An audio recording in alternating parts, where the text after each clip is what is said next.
Okay, so today I wanted to talk a little bit as one of our mini lectures for our online class about what were known as captivity narratives. And those were really some of the earliest American documents, and they would usually be flashbacks. So it would be somebody who was captured in 1800, and then they write about their experiences in 1824, or people who wrote about it or who experienced it in the 1700s, like 1742, and then wrote about it 30 or 40 years later. It's kind of important to keep that in mind when we read Native American literature in particular, because normally what happens is the experience occurs in the past, or the document occurs in the past, and then revived later.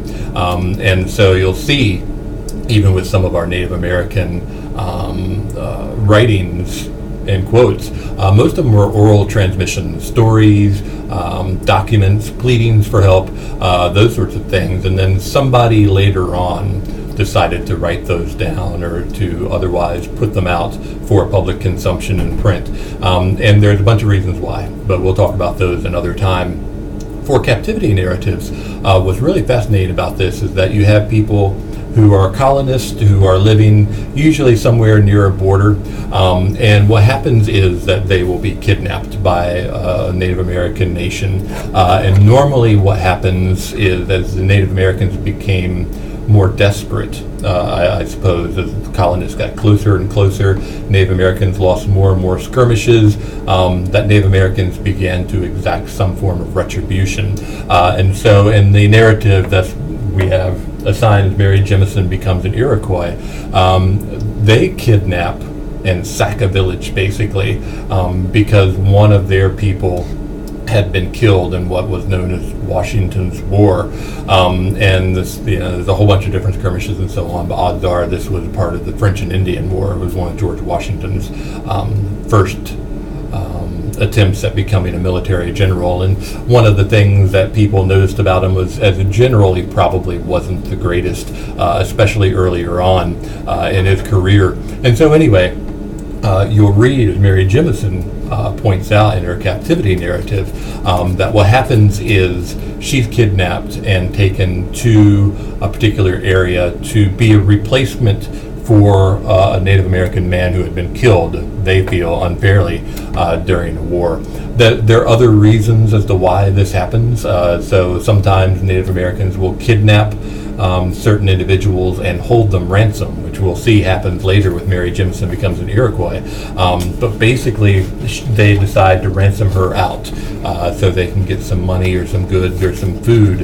And so the colonists are very desperate to have their family members reunited with each other, so most of the time they attempt to do so. However, what you see, and again this happens in this particular narrative, is that the families are often split apart as well. And so what happens is Native Americans will grab 6 or 7 people, and we see this in our narrative of Samuel Bomas, grab 6 or 7 people, and they will send them out to different locations in their own area, basically.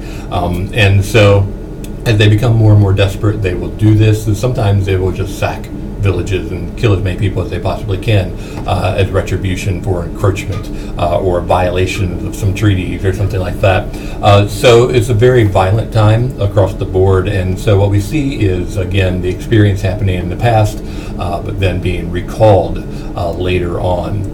Now, these captivity narratives usually served 3 distinct purposes. The first purpose is really more of an anthropological sort of study in many ways. So, and for instance, when Mary Jemison becomes an Iroquois, what happens is that we get the sense that this is being produced during a time period where people are more curious about Native Americans.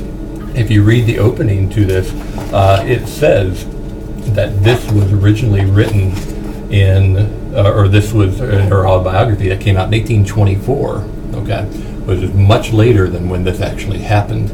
And so some of the captivity narratives that appear that much later in the 1800s are in some ways attempts for people, a wider readership, to sort of understand Native American culture, customs, ideas, and so on. And some of that may just be because of sympathy with Native Americans. We're getting close to, and some people have said it's almost a genocide of Native Americans, but we're moving closer to the Trail of Tears, the beginning of the reservation system for Native Americans, and so on. And some people are taking a look at that and saying, hey, maybe they weren't treated all that well. Now, another reason for this is more of an attempt, and we'll see this in some of our other captivity narratives, especially Samuel Bomas and his recollection or his taking down of the experience there, is that of Elizabeth Hanson, is more of a attempt to cast the Native Americans as what we would say would be savages. So in other words, to give colonists some form of permission to dislike or hate Native Americans, to feel a little bit better about encroaching on their land, about breaking treaties, about shooting them, and so on, forceful starvation, all these other sorts of things. So we see that as sort of a demonization of Native Americans. And again, you just have to see when these captivity narratives are being produced, not when they actually happened, because they usually happen deep into the past in our earliest colonial times, but rather when they're being produced to sort of figure this out. Another thing is basically if they're mostly written during that same time period, there's also sort of a base titillation that occurs. In other words, the Puritans are reading these things, our early colonial founders are reading these things, and they're reading about young women being ravished. They're reading about people. It's kind of like our snuff films, I guess, today. The legend of them, at least. You read about Native Americans coming in and bashing the heads of children in and scalping people in front of the distraught wives and so on. So there also is some sort of I guess, repressed entertainment value that people derived from this. It's not fictional accounts, so you can't say that it's a sinful or bad thing. We're still very much in the era where the idea is if you're writing that stuff, there's probably something wrong with you.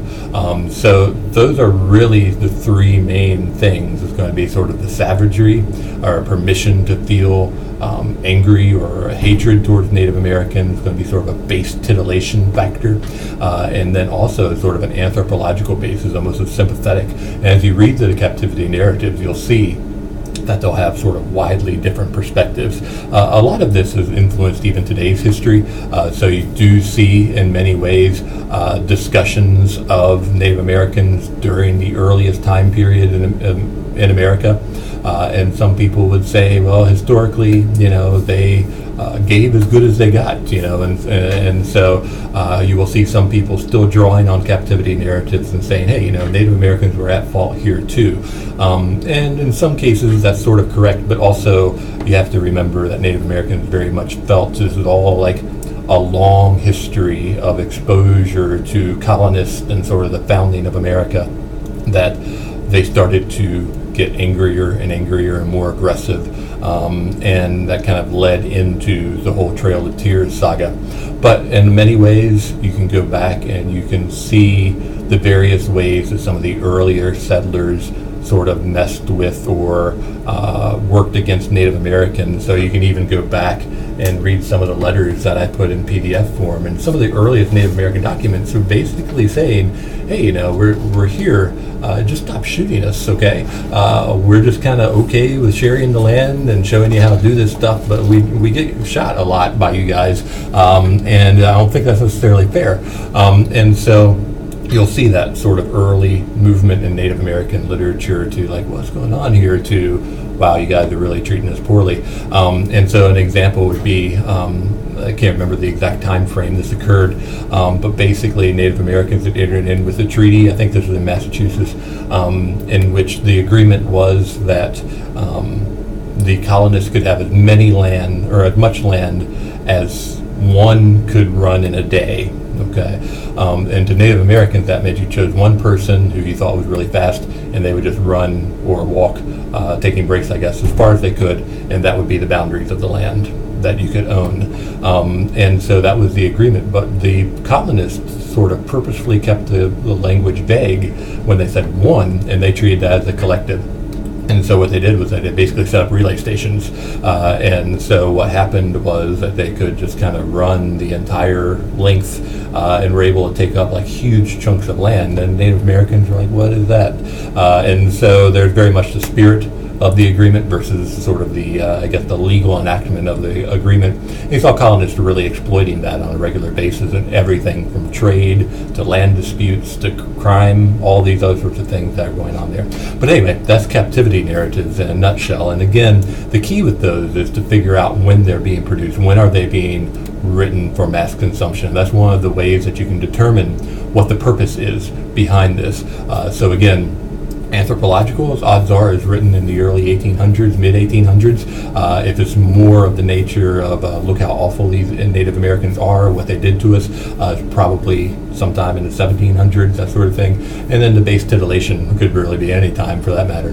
So just kind of as you read your captivity narratives, take a close look at some of the things that are being said, at how they're talking about their Native Americans, and these sorts of things. And Mary Jemison, for instance, I'm just kind of reading this, 15 at the time period, and she said several things that would tell us that this is more of a sympathetic view towards our Native Americans. She says on page 76 of the PDF, my situation was easy. I had no particular hardships. And then she's got to go back and say, well, then my parents were upset that I was gone.